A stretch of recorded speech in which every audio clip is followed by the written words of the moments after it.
Welcome back to another episode of the Universal Devils, and I'm once again joined by Shashvat. And if you guys don't know who that is, he is a doctor by profession and he is an absolutely brilliant blogger. He loves to travel and he is a passionate Manchester United fan. And I'm so happy to have you back, Shashvat. How are you? I'm fine. I'm so happy to be back as well. Always ready to talk about United. Which is exactly why I thought of you. And the irony of life, or how life can change. The last time we spoke was before the Newcastle game, where the excitement was on a high, and now we speak exactly after the Young Boys game. What are your first thoughts about that game? First thoughts, I think anger. That is how I feel.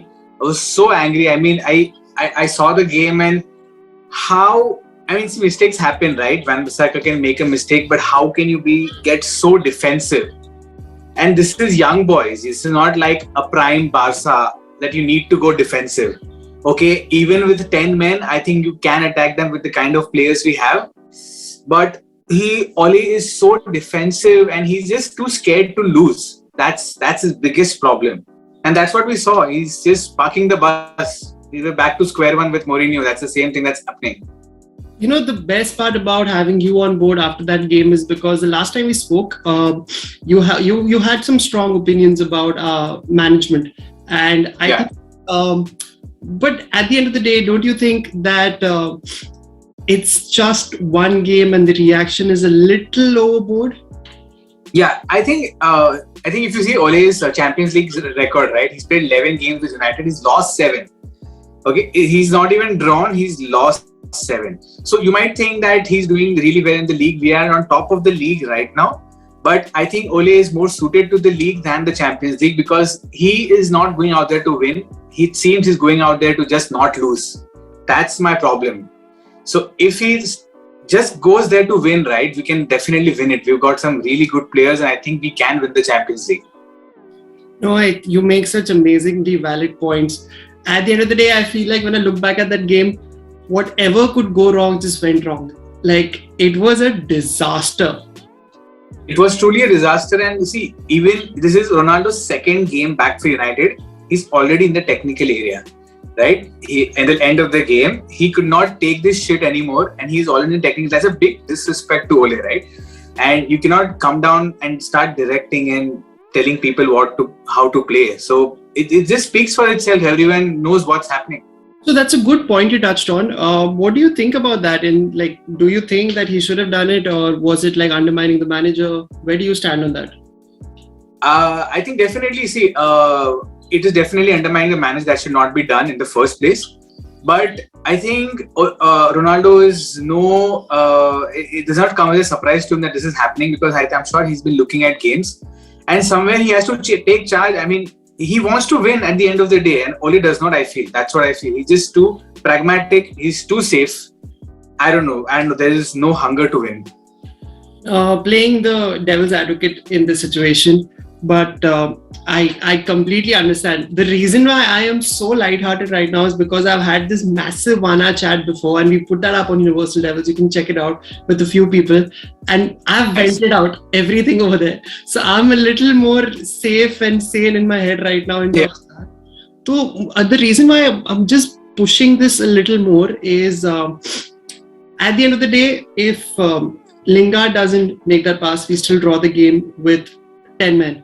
Is it that bad? Don't you think that we are just 30 seconds away from having a completely different narrative and people won't really react the way they reacted? Yeah. So I feel that, even if we have lost, I don't mind losing.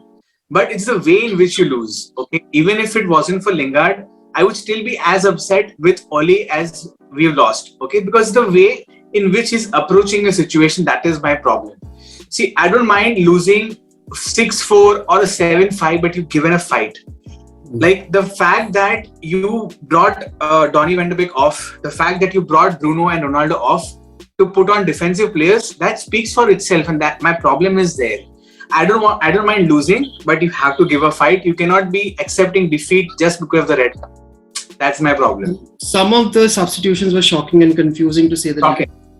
And especially bad for Donny. Like this was a chance, right? Yes. He was doing it. He was like managing, doing it, and this happens, and he's the person who's taken off. It's just bad. And he was playing very, very good. Yeah, He was yeah, he was controlling doing very well. Yeah. The one thing that I will take away from this is that Shashwat, I've noticed that even most of the ones who are in this position where they're a little sick and tired of Ole and his management is that at the end of the day they say the same thing. If you don't mind losing, or even if it was going for a draw, the intent seemed completely negative, which is what created this entire narrative that people are a little more angry than they would have been. Absolutely. And you see I don't see Pep doing this. I don't see Klopp doing it. I mean, I know so many teams who have won even with 10 men, even when they were down. So it's just the intent. It all comes from the manager, and it just reflects in the players that there is no hunger to win. So that's one side of things. The other side of things that I would like to put forward so that people understand that it's a mixed balance. Let's see how things go. My personal opinion is that imagine if we get knocked out of this group, then I would be the first one also to say that, all right, it's time up. Wait and watch how things unfold from here. Yeah, and I don't know if you saw the other game, Villarreal and Atlanta. It was such an entertaining game, and they played so well, Atlanta and Villarreal. And I really hope we make it out of this group. It's scary to think that we won't. Yeah. No, I was too depressed to watch any more football after that game. Yeah. Yeah. No, so my next thought was, how are Villarreal and Atlanta playing? So I don't want to be in a situation as a United fan to think of other teams, how are they doing, right? I want to be winning. And yeah, so the fact that I have to think about how other teams are playing and they should lose, that itself is not a right thing as a United fan. And coming from us, speaking out of experience, we already know how Villarreal are. They are solid. They can pass the ball. They can create chances. They can hold the play really well. And Atlanta are a fantastic all-round attacking team. It's a fantastic team, and I mean, it'll be just horrible if we don't make it out of the group, because I don't want to be seeing Europa League again. I'd rather we finish fourth and not third in the group. Yeah, Shashwat, you've really put me on a bad. You really put me in a bad mood, because now I'm thinking, oh God, what if it actually happens?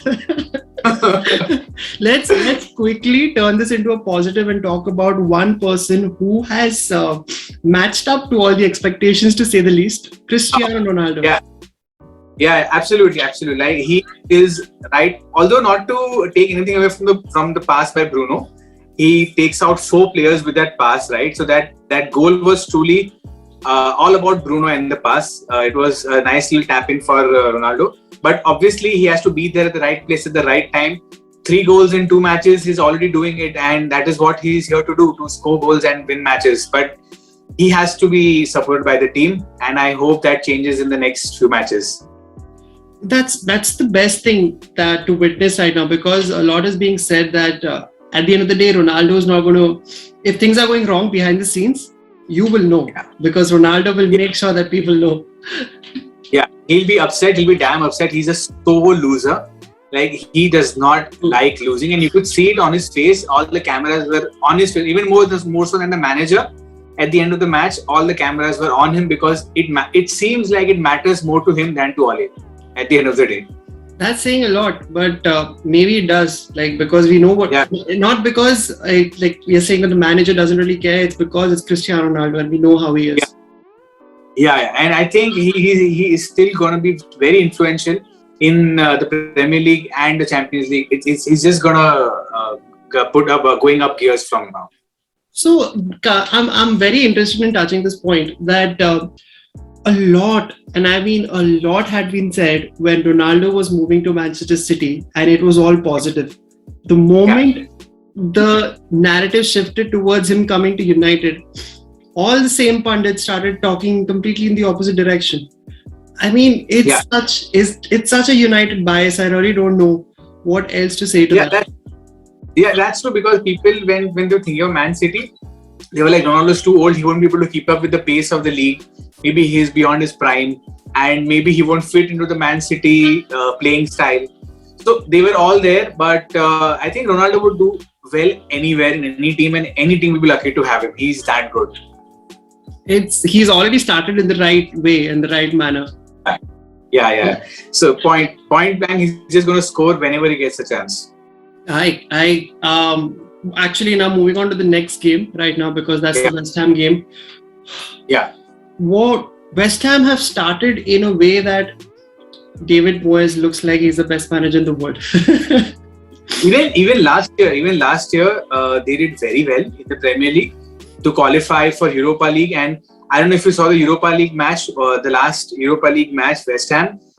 You see Mikel Antonio, Declan Rice, they are playing such amazing football, even with Thomas Soucek. Then they've got a very new defender in Kurt Zuma.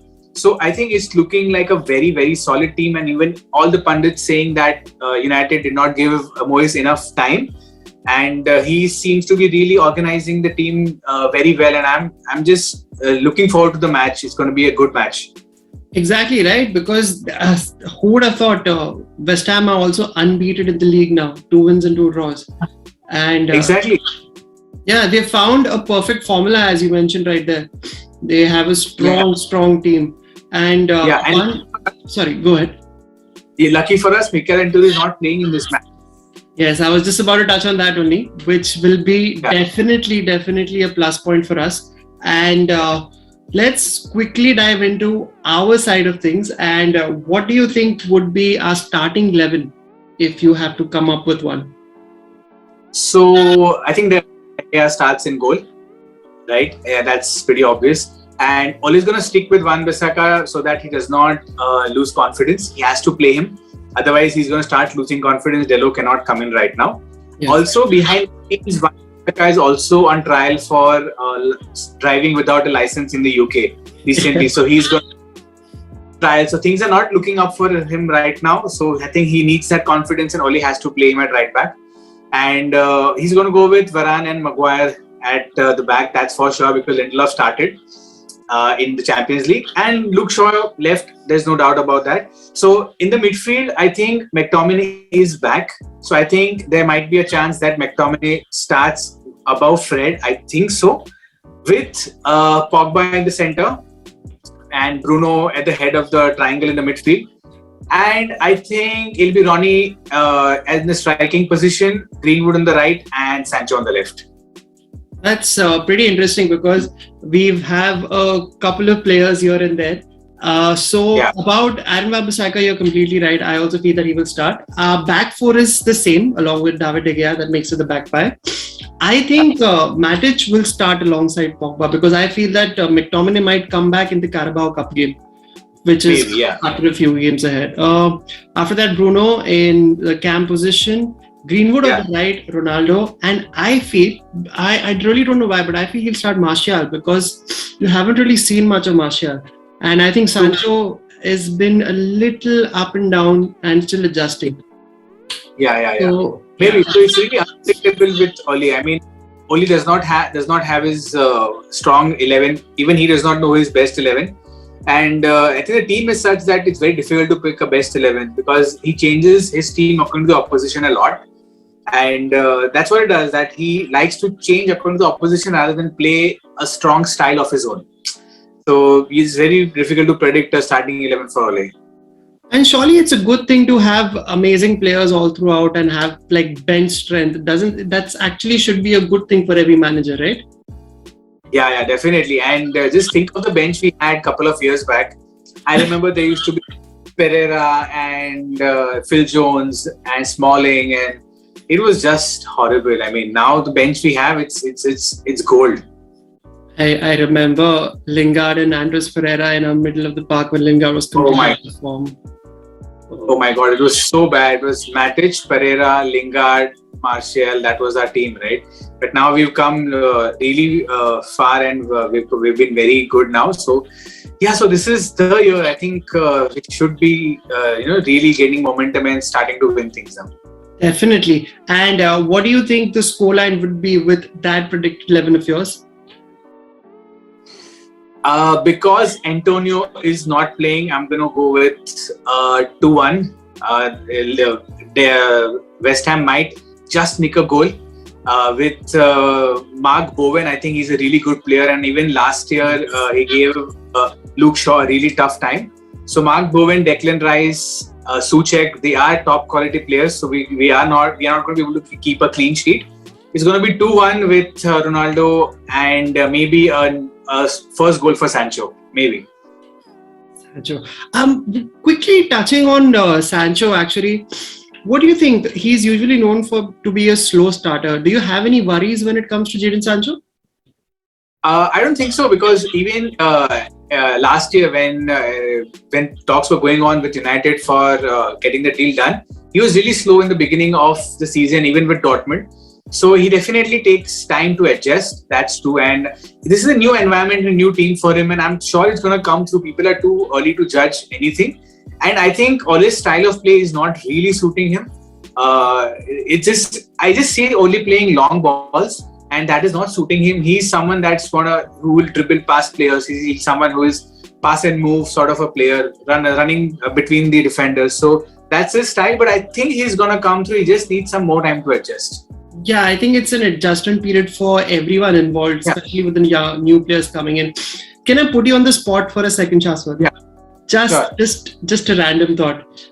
If you're given the option right now, here's Zidane, here's Conte, and you have to ask Ole to leave, would you do that? What would you do in that scenario? Absolutely. I wouldn't even hesitate for a minute. I mean, you can clearly see Zidane has won 3 back-to-back Champions League. That is no joke. I mean, no one has done it. No one has even won 2 back-to-back Champions League in the modern day era. And for him to win 3 back-to-back, it's amazing. He is definitely good with tactics. He's definitely good with reading the game and making strong decisions. So I think I would hands down go with Zidane. And it'll be a new experience for him also. And especially with Varane and Ronaldo already there, part of his Champions League winning team, it's no brainer. I would definitely bring Zidane right now. The best part about this situation is that there are no excuses whatsoever. And also, just to add one more thing, Pogba wanted to leave United because he wanted to play for Madrid when Zidane was there, right? That was his pulling, because Pogba idolizes Zidane growing up as a kid, because that is the time when Zidane was the prime player. So he idolizes Zidane, so that'll be a plus as well, because he will want to play for Zidane, right? So even Pogba stays. I feel that one way or the other, people are going to get their Christmas wish, because it's either going to go completely downhill or it's going to go up and up and up. So it's going to be very interesting. Shashvat, before we go, the last thing that we do over here for previews. So we make one out-of-the-box prediction for the game. And it could be anything. It could be someone jumping up and down from one place to another, or someone scoring an absolutely weird own goal with their butt, things like that. So one prediction like that, out of the box for the game. Out of the box prediction. I think it's sort of my fantasy also, that Ronaldo starts shouting at Ole in the middle of the pitch. Imagine he'll make a bad decision and he'll go to Ole and just start shouting at him. Just imagine that situation. Oh God. That is definitely out of the box. In front of your out of the box prediction, mine is going to look very, very like bachkan and baby like.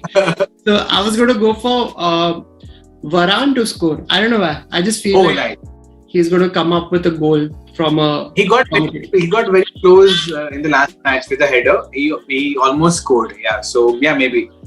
Yes. So Shashvat, this was about it, and thank you so much once again for coming on. Awesome. It was good fun. And you're going to be watching the match, right? You're going to be making sure that you're free at that time, or you're going to be busy? Hopefully I'll be able to see the match. I think it's Sunday 7:30. 6:30. Indian time. 6:30. Okay, yeah.